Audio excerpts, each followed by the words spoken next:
I'm now going to introduce Ann Lodygowski. We're looking forward to, as I know, very, very much indeed. Nigel Twyn wrote an excellent introduction to Ann, but being Nigel, it went on for a few pages. But well worth reading, and it's online. I'll just refer to the fact that he referred to her as a giant of a persona, and as a huge dancing personality, masquerading in a medium-sized body. You're very, very welcome.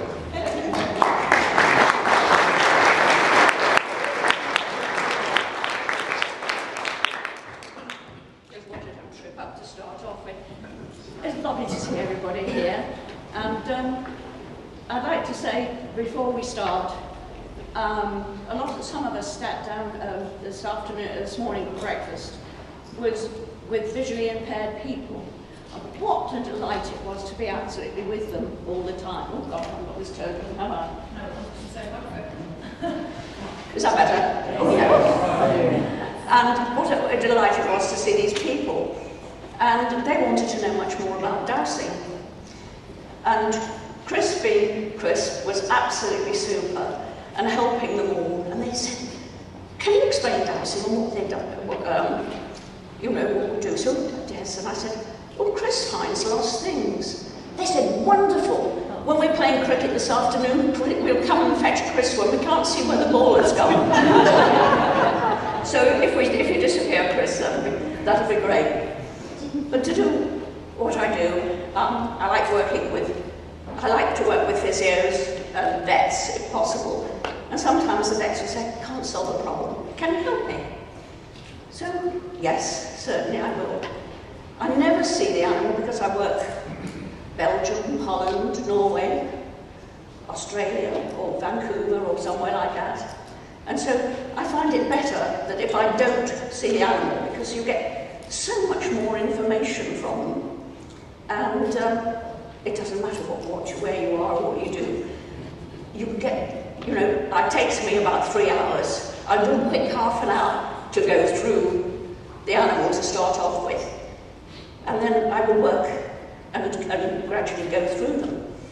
And if you're coming to a workshop, I really mean you're jolly well have to work mentally exhausted by the time we finish. I was very lucky. I hate to tell you how many years I've been dancing, but I think it's 66. So I was going to get my pendulum out and say probably that I'm the only swinger, the oldest swinger in town. Anyway, how I work, I ask permission always to go in and work with animals, and it's the usual thing is, may I, can I, should I? By the way, I do have a grasshopper mind, so I might change into something that's saying, I forgot that. Oh, my name. Anyway, going on that. And unfortunately, all the muscles are in Latin. So often when I do a write-up to something, I always send a diagram, and there'll be any diagrams in workshop, because you've got your muscles and things, and I'll get replies from people saying, I can't understand a word you've said. I said, sorry, the muscles are in Latin. And just for example, if we go on that, for instance, if we do that, and you put your hand, you don't do it, put your hand on there, and clench, just below your elbow, clench your wrist and let it go. And that is there, because that is a flexor muscle, and that helps animals to do those sort of things.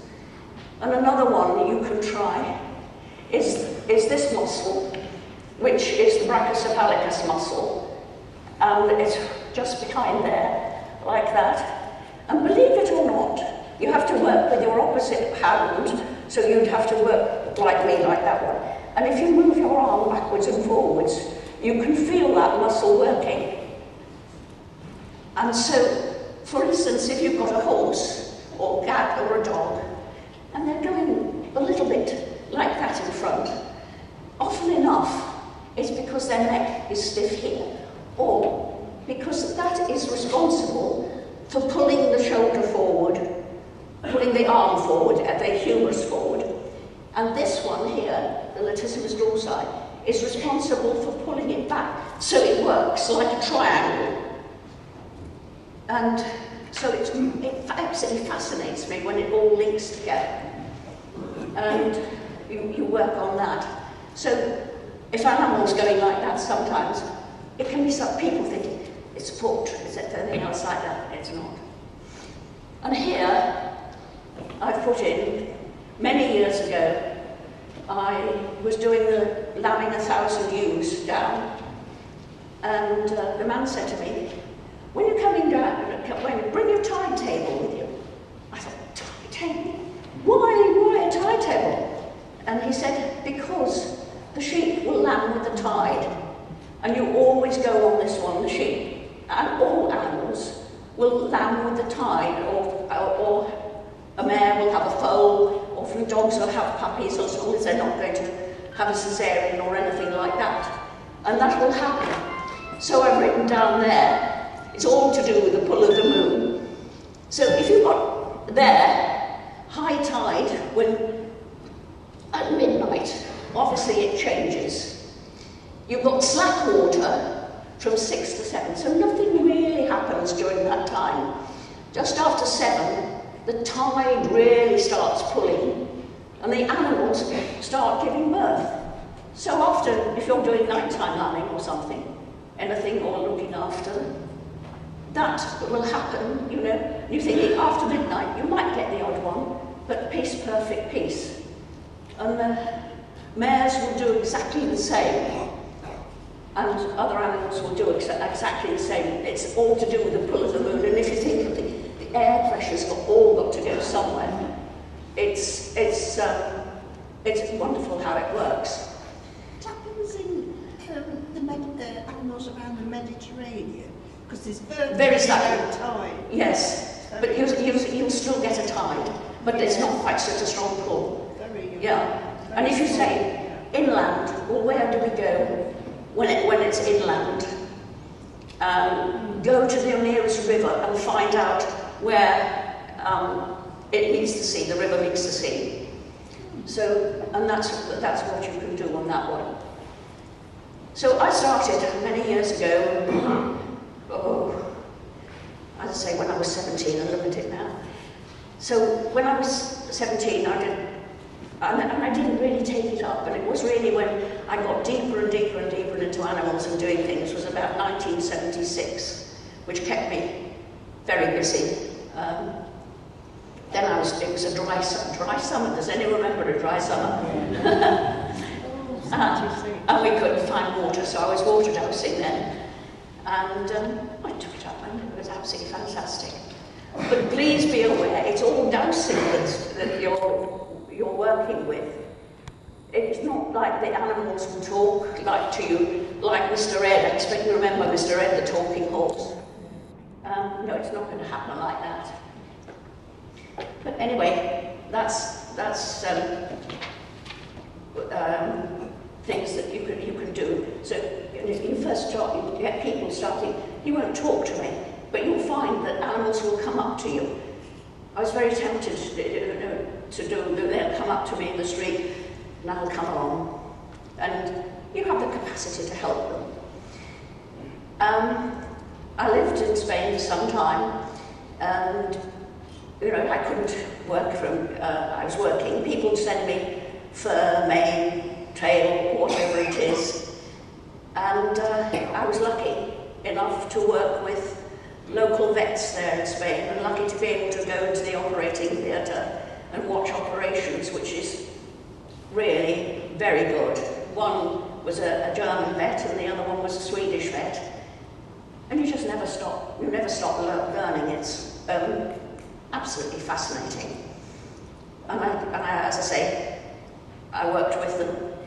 And it's when they're doing, for instance, an operation in the stomach or anything else like that, you really don't realise the size of the internal organs of the horse. And they've got it slung over their shoulders, and you think, oh my gosh, they're never going to get rid of it. And then they want to cut bits out and put them back together again, so that the food goes back the right way around and doesn't get stuck in the join where they've done it. And so that's,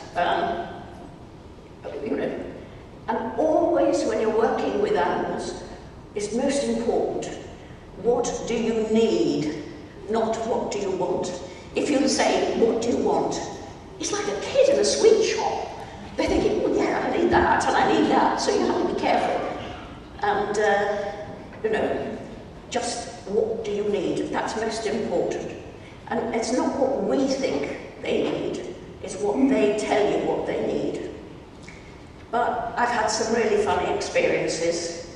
And there was a lady who I was talking to yesterday, and I'd like to tell you about this one. I was working with a horse, and she said, it's always on red alert, it's like that, or absolutely like that. So I went back in time, and I came back, I think it was something like 1747. And I came back, and all I was picking up was coach and horses, and a man in a highway outfit, and a hold-up. And I'm thinking, oh God, I lost the plot. So I phoned another dowser, and I said, please. And I gave him 5 things to select from. And in those 5 things was one which I picked up. Thankfully, he picked up the one I did. And I wasn't going potty, because I phoned her, I think, how am I going to tell this person? So I phoned her up and told her that I'm picking up Hawkhurst smugglers. Oh, she said, that's interesting, and the eldest Hawkhurst smuggler lived here. Well, that really, you know, did it for me. So we cleared a lot of the energy. She came back about 18 months later, and she said, my son, we went out for drinks, and when I came back, the radio was absolutely going flat out. He wouldn't go in the kitchen, and when he got in the kitchen, when he was in the kitchen, all he could hear were people shouting. So I said, that's very interesting. So it's a case of dowsing rod out, and I'm walking. I said, walk round your kitchen. So I'm going round the kitchen, and then suddenly the dowsing rod goes over. And I said to her, stop. I said, a lady was murdered there, and she was murdered because that it was the girlfriend of the eldest smuggler, and I think she was murdered.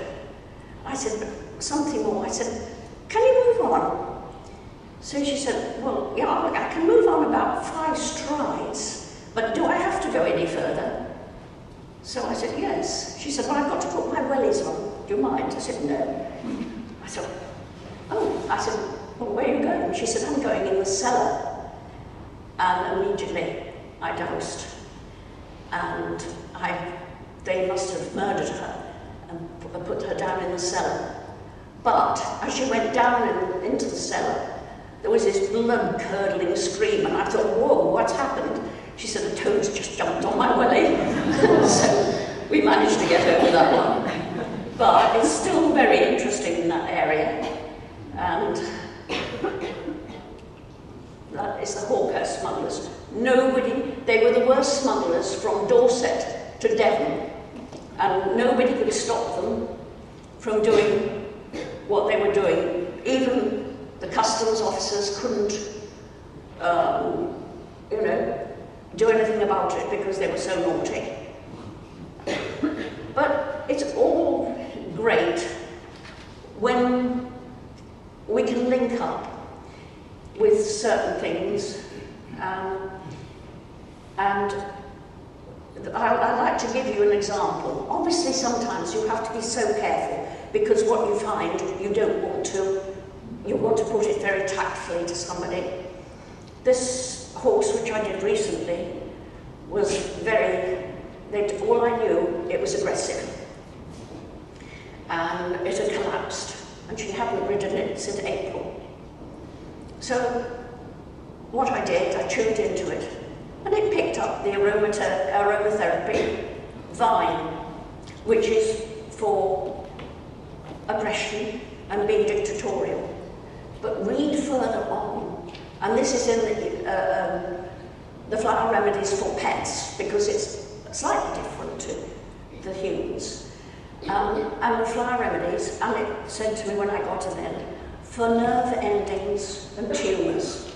So I thought, right, keep that in mind. So then I go on the skeletal system, and I say, any problems with the ears? No.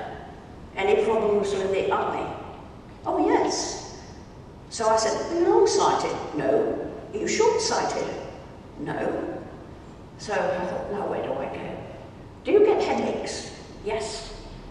So I go on further on from that, and in there, and then go right through the body, and I might find some spinal misalignment somewhere, or muscular problems. And then I could find muscular problems which were tight as well. So then I go on to basic deficiencies. And I come up, I'm going, any amino acids? No. Any minerals? No. Any vitamins? Yes. So then I go right through the vitamins. I came up with vitamin B17. I don't know whether any of you know B17, but it's recommended in America for cancer treatment.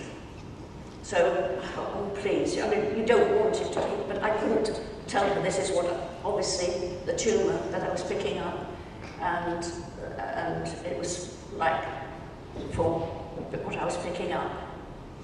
And then I go on to herbs and what they did, what the horse might like. And it picked up meadowsweet. Well, meadowsweet was the origin of one of the remedies for aspirin, which went into aspirin now. And when you take a horse out or anything else like that, oh, meadowsweet, let's have some meadowsweet, because it takes all the aches and pains away that they might have. And so it chose that one.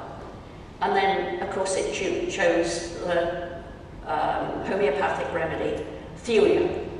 And of course, Thierry is for tumours and things. So I sent her all this information, and they've since x-rayed the horse, and they found the problem, and I hope it's shrinking. I'm sending lots of hope in that direction.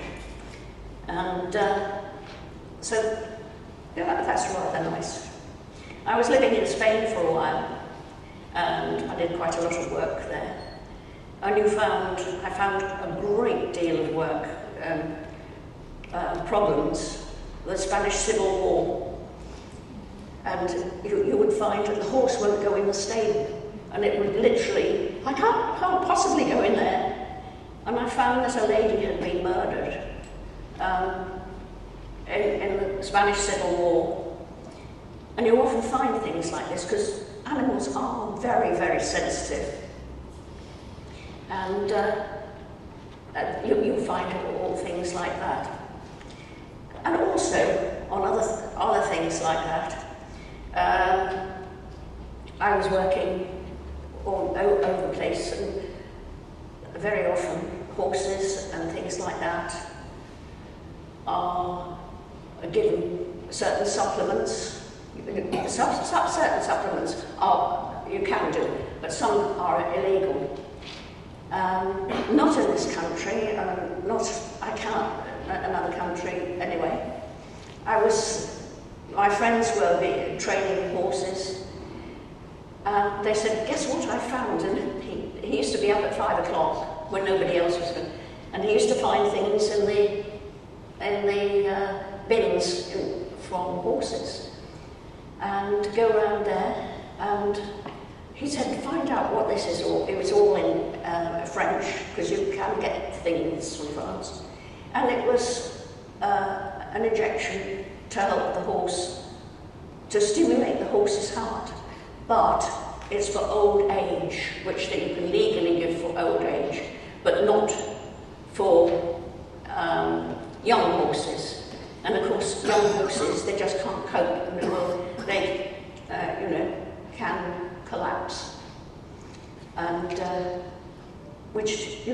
sorry for the horse.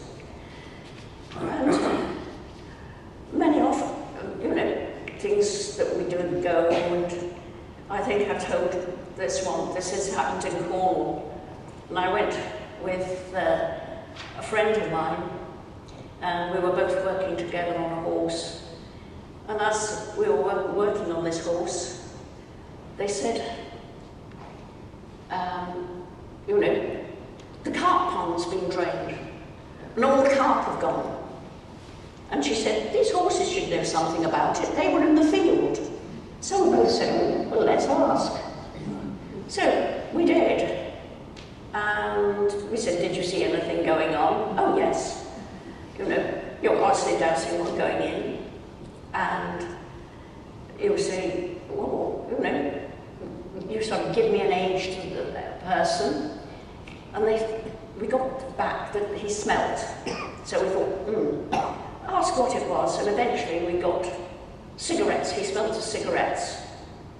And from the cigarettes, we just for fun, we said, was it roll-ups or what you buy? So it was the one you bought. So we went around the pond. Yes, there they were, cigarette ends around the pond.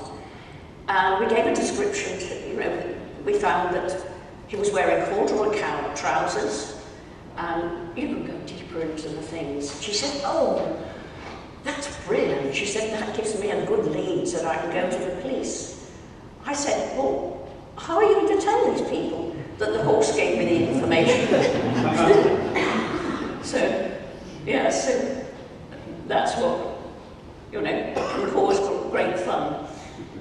And you do these sort of funny things. Another thing is that all animals, and I expect you're all working with animals, it's most important to where they lie, where they sleep, and places like that, which is very important. Because a horse will walk around the stable. I expect any of your horses will know about box walking. I expect you do, and they will walk around the stable and go around the stable. So I have to be, again, very, very careful with who I said. I said, what I would like you to do is to go and stand in the middle of that stable, because already I have picked up some sort of geopathic stress, and often enough it's black water and drains going through. It can be technopathic stress, it can be electromagnetic stress.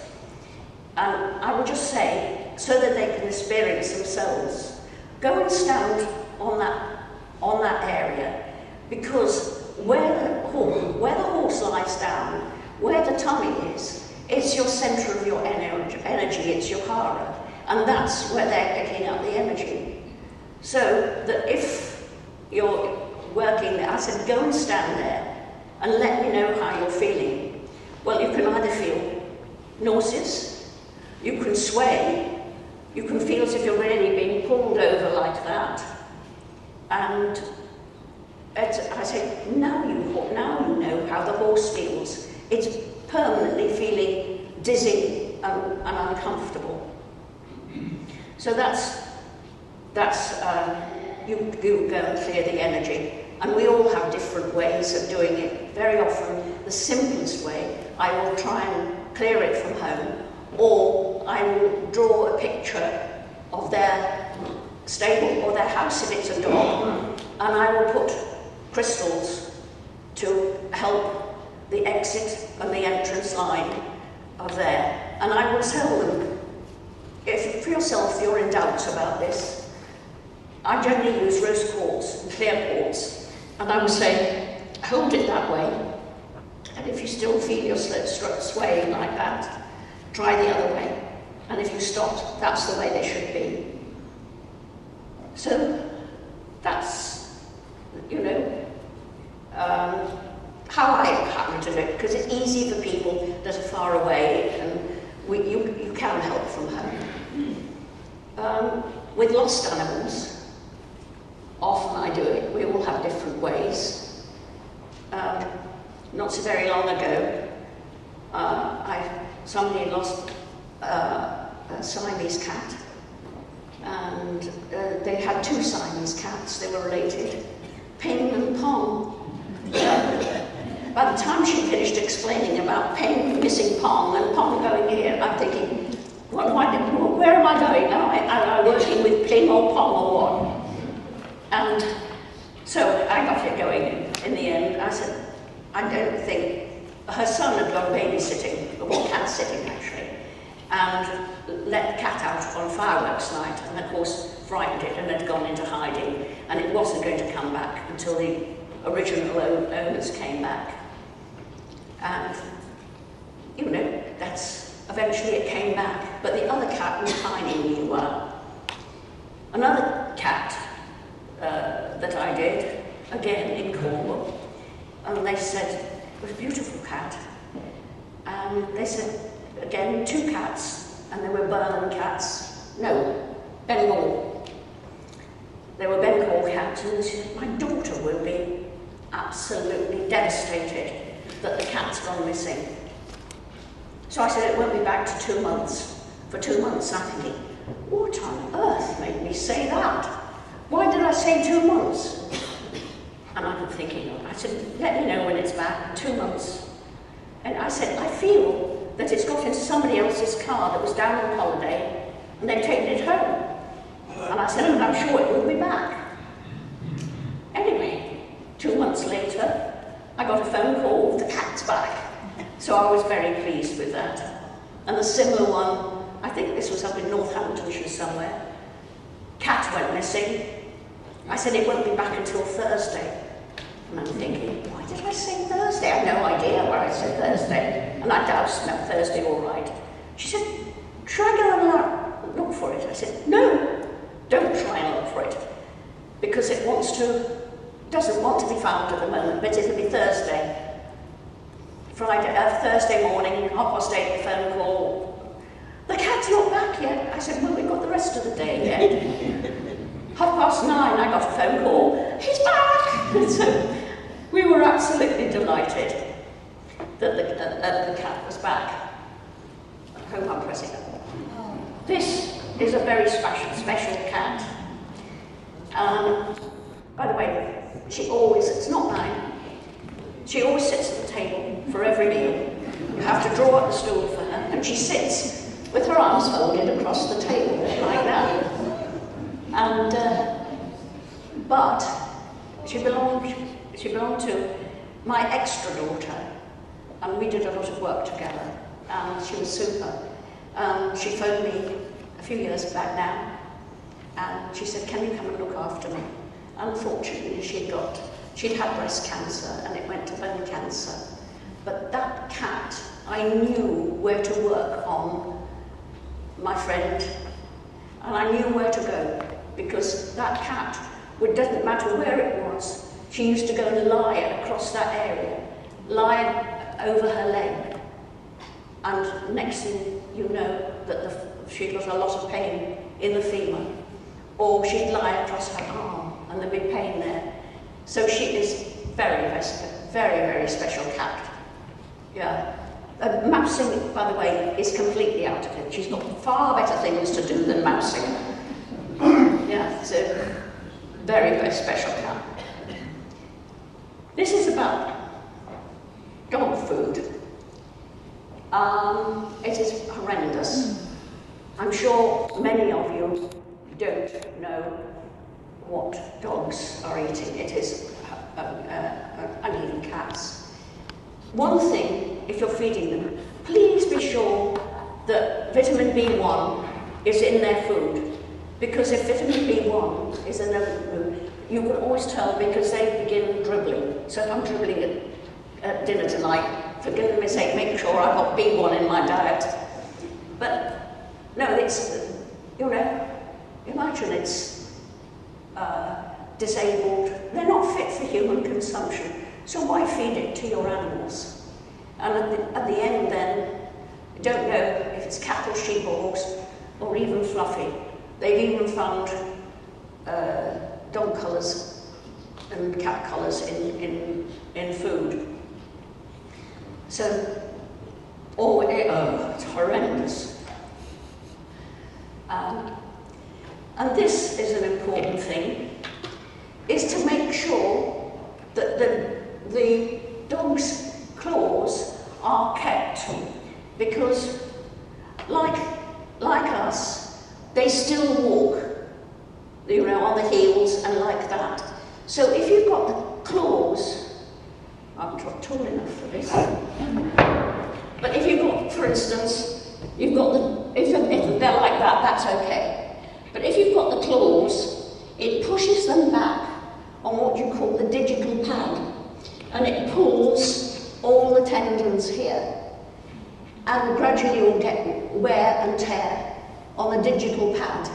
The digital pad never ever replaces itself, and as the dogs get older, they lose all that squishy feeling which on the pads, and it doesn't replace it. So if you see an older dog and they're walking, or the cat's walking like that, you know that that's gone, the digital pad has gone down and that there's no more fluid in there for protection to make it much more comfortable for them. Sorry, do you mean if their claws get too long? Yes. Yeah. If the claws, please cut them. And you cut them. My dog's had to have his cut a few times. Yes. Yeah, so that is there. And if you see, I'm sorry about the demonstration, but it does. If you see, I'm not going to get down on all fours, by the way, because I'll never get up again. If you see a dog or a cat or a horse walking, any animal, and if you think they're lame and they're going a bit like that, you know it's in that area between there and there. So it's that bit. But if you see them and they're swinging out like that, you know it's from there to there. So, and that is, you know, when you're looking at it, you say, okay, it's from there, now where I've got to work from. And go on that one. And always remember that if you're giving your animals antibiotics, please give them probiotics afterwards, because it's very important that they have got to break down all the food in the intestines, and they can't do that when we don't have the good biotics will build up the bad biotics. Well, good biotics will there and break down the food. So that's, you know, quite helpful, the claws.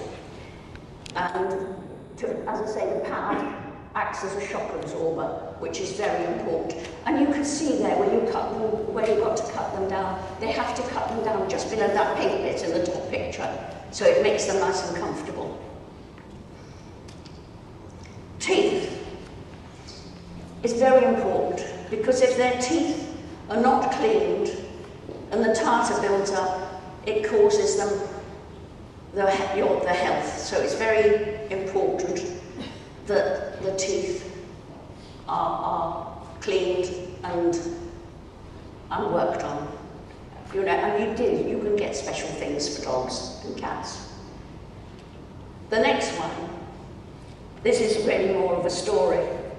This is what you do with horses, because years ago the vets used to do them, but now it's got much more technical. And they put a special gadget in their mouth to hold their mouth open. But here goes by the story. A friend of mine, one of my daughter's friends, the dentist came, the horse dentist came. He was absolutely fascinated. He got a new gadget like this. Horse is all ready, fine. He said, right, I'm going to start. Puts the gadget over the horse's head. He'd forgotten to tighten up the belt on his trousers. So down fell his trousers. So does he rescue the horse or does he rescue the trousers? Because nobody helped him at all because we were so busy laughing.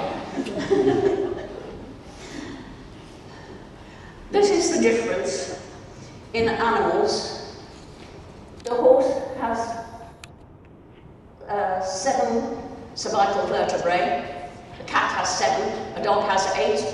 Humans have 7.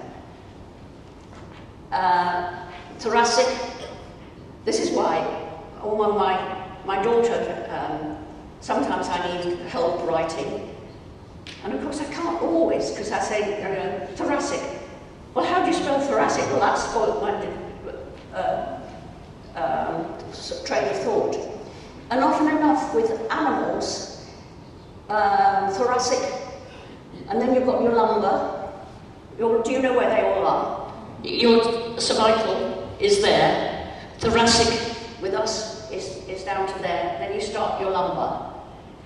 And you generally get a lot of pain through there. And when you've got, with us, when you've got the lumbar, generally with the humans, between 3 and 4, generally brings on sciatic problems. And you know that sciatic, you get sciatica, and that is because they're, and animals can get the same, exactly the same, because it works there. Generally, with a horse or animals, it's generally the last lumbar, because that leg joins on about in that region, and you can always tell if the pelvis is affected on that, because what actually happens, you will ask people to stand or get a horse or animal, whatever it is, to stand square on level ground. Well, if they ease this foot forward, then you know that the lumbar and the biceps femoris, that's all uncomfortable, and it's to do with your the sciatic nerve. Like we would say, oh gosh, our legs ache. Sacral coccygeal is the tail, and they always vary. We haven't got a tail, but we do have the sacral area. And it's all very interesting. And when we do in the workshop, we will go and we will find which one is hurting, and to go on to that one. Why has a cat got so much more of the coccygeal area? Coccygeal, that's a tail. Yeah. Well, I mean, dogs often have tails just as long as cats. It's different. They've got bigger. Sometimes they're slightly bigger. The bends are slightly bigger. Yeah. Right. I suppose this is to do with the cat's great ability to yes, twist in the air and land and all that sort of thing. Oh yes, and another situation I had. You always have situations. A farmer from Wales phoned me up, and he said, having terrible problems with the bull. It's not getting the cows in calf. So what's happening? So I found on that situation that in there, the lumbar 7 and also the thoracic 18 was really out of place. So I phoned him. I knew that another friend I knew.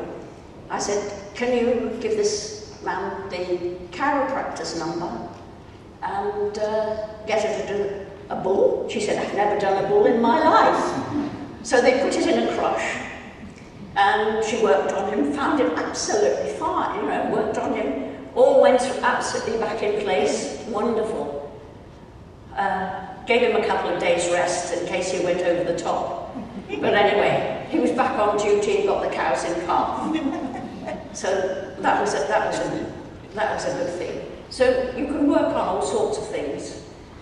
By the way, I think the end of next month I'm going to Monkey World, and I'm hoping to work with some of the keepers. I hope they won't keep me there actually. But will you be filmed?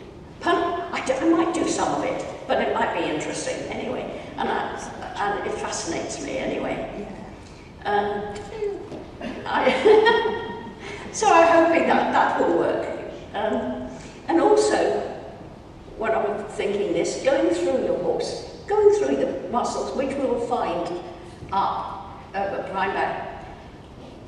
the posterior pectoral muscle, if you pick up on that on animals, that is just behind the front legs. It's in the area, just behind. If you pick up on that, you will guarantee, and when you find out, because then you go into herbs, you'll find out that animals have ulcers, and sometimes it'll be very painful for them. So, and to treat ulcers, you will treat in the same way as you treat humans or anything else like that, and you will treat them. But you do find that it's generally the feed, stress. So you go back and you will find out in the workshop whether it's stress that's causing it, or just too much of a certain food that doesn't agree. Because like us, you know, the dogs have upset tummies, cats have upset tummies, and whatever happens, if you see your cat or dog eating couch grass, don't stop them, because it has got a volatile oil in. It's very good for cystitis, and it's also very good for constipation or anything else like that. They'll say, pardon what I'm going to say, but they will say after that, but the cat or the dog goes like that, and we have it. I said, well, it's better than pulling yards of grass out at the other end. So, and it does. They've chewed the grass, so that it's taken all the goodness out of it, of what they want, and then they will get rid of it, and it does work wonders for them.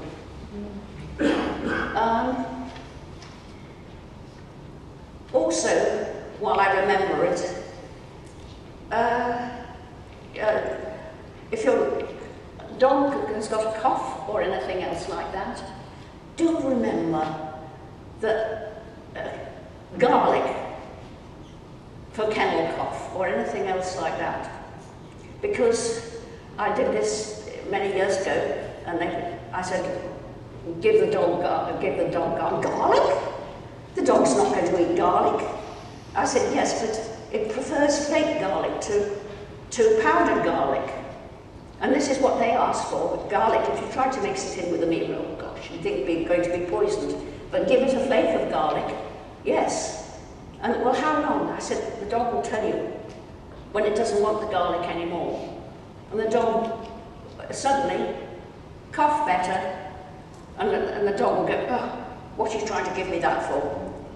And it, you know, certainly wouldn't accept it anymore, didn't want it. So it had done the trick, and so done it.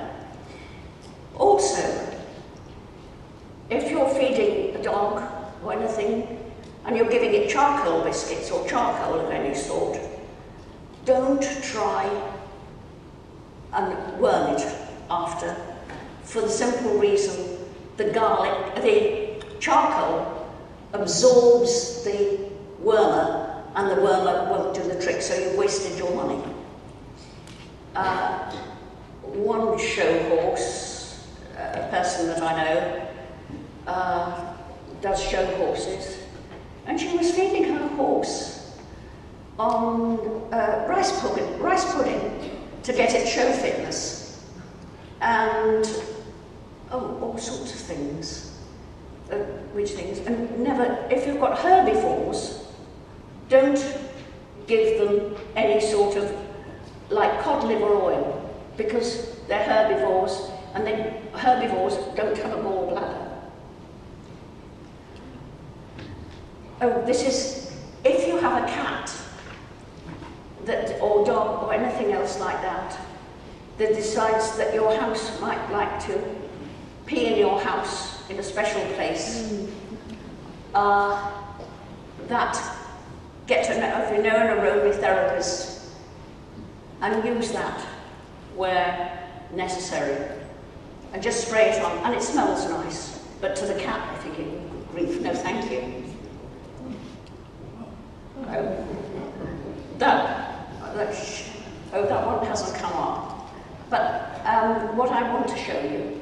Can we have a previous slide? Pardon? Previous slide, please. I will go back to that one. Oh, which one did you want? The aromatherapy one? I want to have a please. One cat. Thank you. Yeah.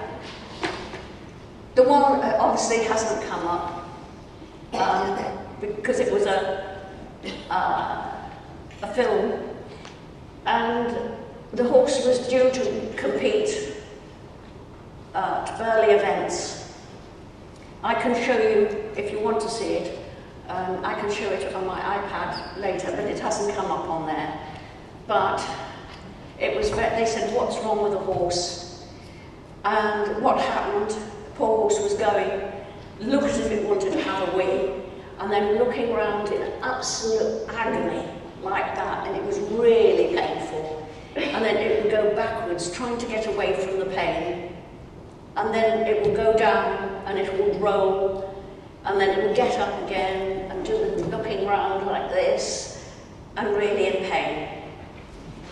The vet couldn't find the problem, but I picked up and it had got kidney stones, which is very painful, and they'd even dope the horse and put a tube up to find out.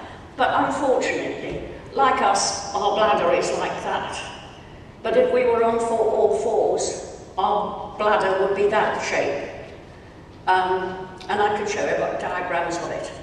And I found that the stones were sitting up just there and causing so much pain, because the poor horse couldn't have a wee. But they can, and then some horses are quite prone to it. And that's it. But if it'd been easier, even if it's very painful, but that's how, and this horse. But the same horse, I said, I'm also picking up rushing water going through the stables. I said, and that is causing him, drawing out all his energy. So I said, would you mind going into the stables? So they did. And they said, we can't even stand up with her. I said, well, now you know who the horse. And they found the stable opposite, because I drew a picture and sent it off. And they found, yeah, that's exactly what had happened. And the horse was obviously in a great deal of pain. But the first thing I said to help it pee more, put a cap full of Ribena in the water and feed it dandelions as much as possible. So it was being fed dandelions all the time, which to help it have a wee. And it turned all right. And he did compete at Burley, so we were very, very happy about it. So, you know, you can do that. And often enough, before people are going to look at puppies or look at cats, I will work with them. They say, we're going to see a cat. I say, all right, send me a picture. Do you want it? Does it want to come to you? And very often, there's another one in the litter, or anything else like that. And very often when people are going to buy horses, before they buy the horse, yes, I will go in and, you know, I'll try and go in. Very interesting one, a lady near Exeter contacted me. She said, I love this horse. She said, I said, I can't find any fault, but I'm finding you shouldn't buy it. I'm suspicious about it. So she said, well, it doesn't matter. I like it, so I think I'm going to buy it. I said, okay. So she said, I'll get it. I'd already gone right through it, but to make it official, she had it vetted. The vet only found 2 microchips in it. One was from a racehorse that had been put down, and the other one, another microchip, was being put in the same day as the horse that horse was being put in. So you had not a clue, this person had not a clue what she was buying, which made it rather problem. You know, that's, you've always got to be careful with that one. And That one is, did somebody mention biscuits? Yes. So, it just happened my daughter brought out the biscuits, which was for the baby, by the way. It's my great-granddaughter. And so the dogs thought, hi, let's get in on the act. And it was just happened to catch it just at that moment. And I would, I'm sure there are lots of questions that you want to ask. So if there's anybody with any questions. I'd like to ask you, if you drop a horse's tail, what would dogs know? You have to... I can't hear actually. Oh, sorry. Is it?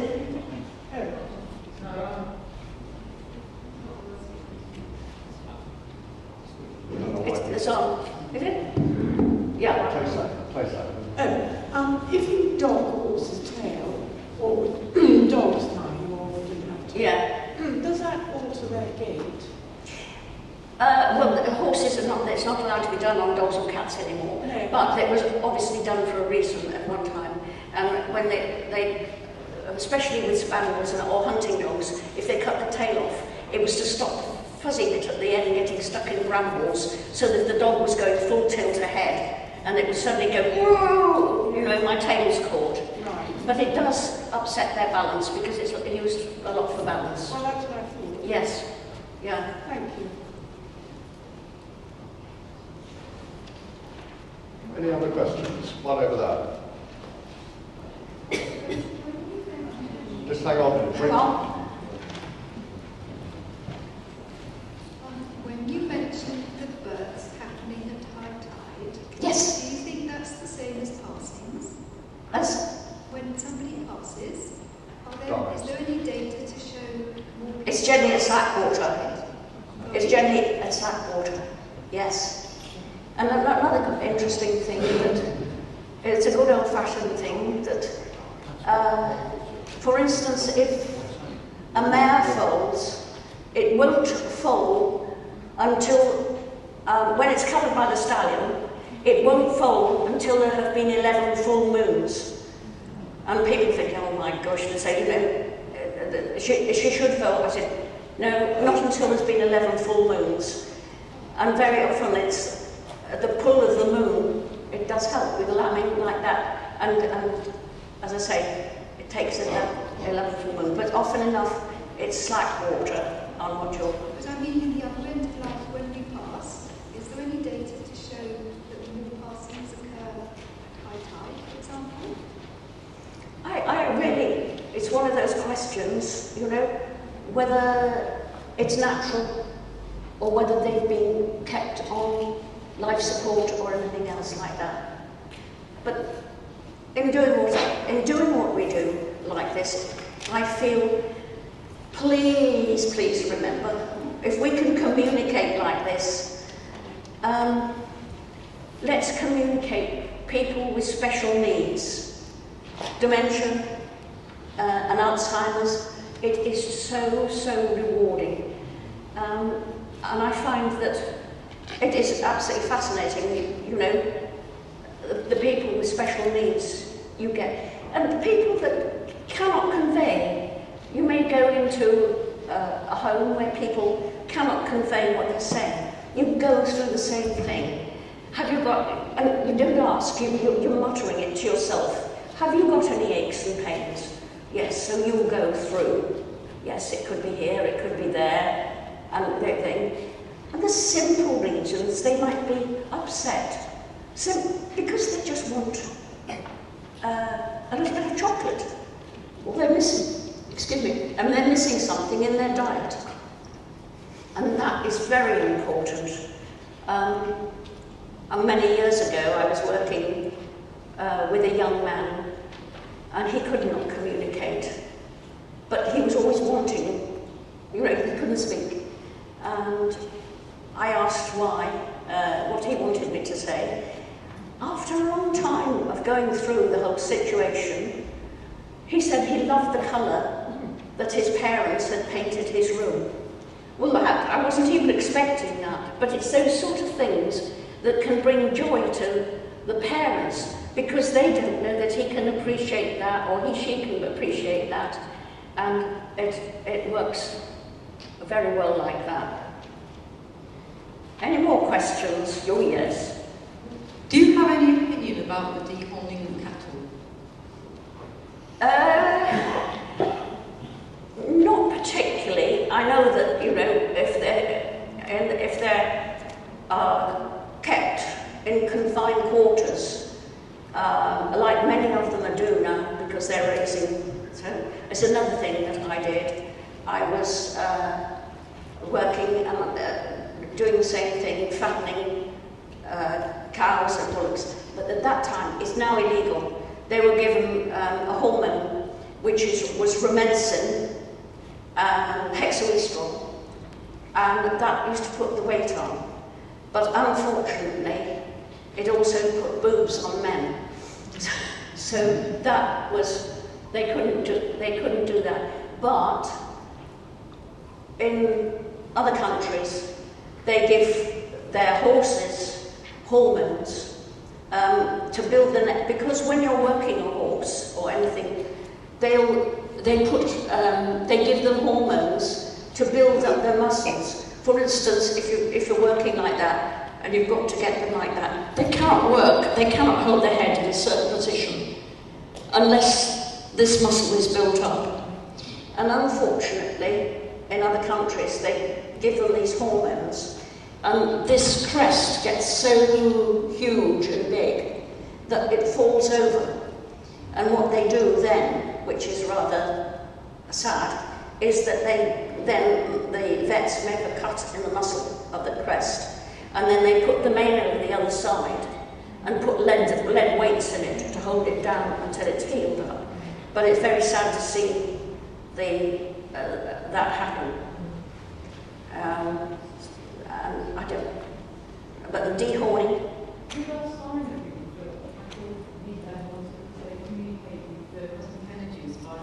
Yes. Yeah. So modern husbandry notwithstanding, I like to. Yeah. When you've got something, for instance, in about from say midway until about me, and you've got 22 in a pen, you can't. And when they were giving them a hormone replacement, that's what they used to do with chickens. If you can remember, we used to have capons, and that was a hormone replacement which fattens them up. And chickens of today, when we're eating chickens, they're probably only 38 days old, and they've probably been vaccinated against Newcastle disease and all sorts of things. And they've got to be very careful with their balance, or else they go off their legs. And also remember, please, no chocolates for dogs, unless it's doggy chocolates. And, yes, and you know grapes. I expect you all read in the paper about this parrot who was allowed to go free, and it would pick up all the grapes and drop them off to the dogs, you know. Pick the grapes out of the fruit bowl, one for you, one for you. And the dogs were really very ill. She couldn't think why the dogs were so ill. And that's because the parrot had been given grapes. So I think the parrot was then confined to barracks. And then I was just telling Susan now, I said one of the remedies, for instance, in flower remedies, it's slightly different. And if you give them, if they're asking for heather, which is a flower remedy, is for talking, but you can also give it to the owners, because it's for owners that take no notice of what the vet says. Are there any other questions? I'm sure. Oh, one. Yes, yeah. Just a second, please.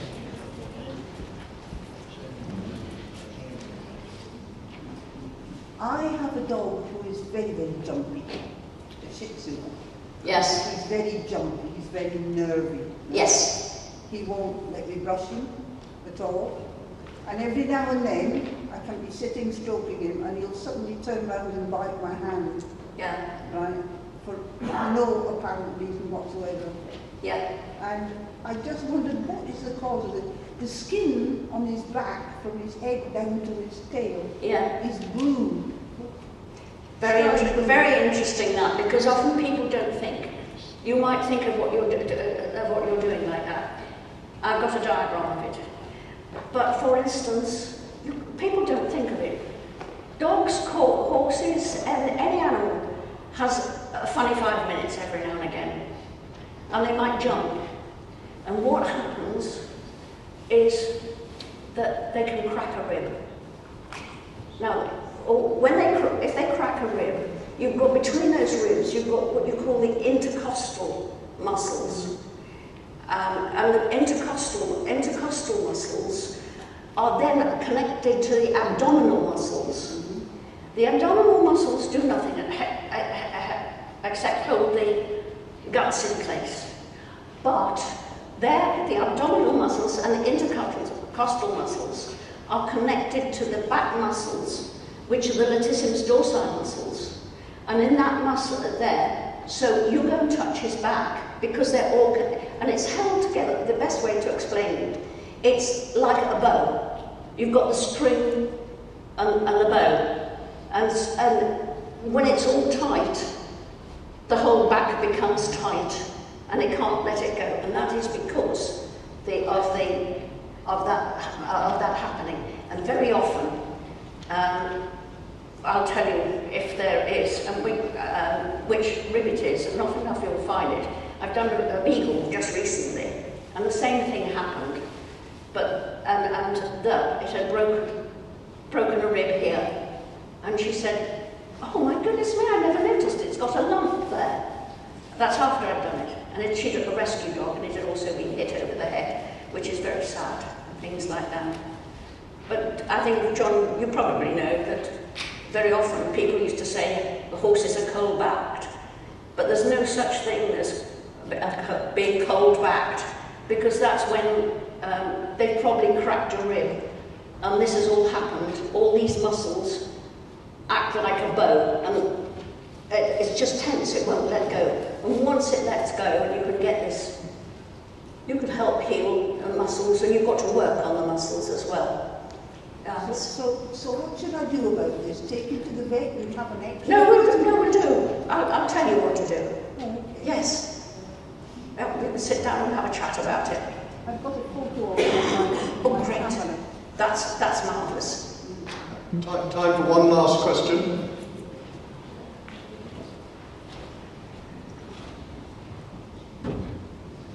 Looking at the picture on the screen there.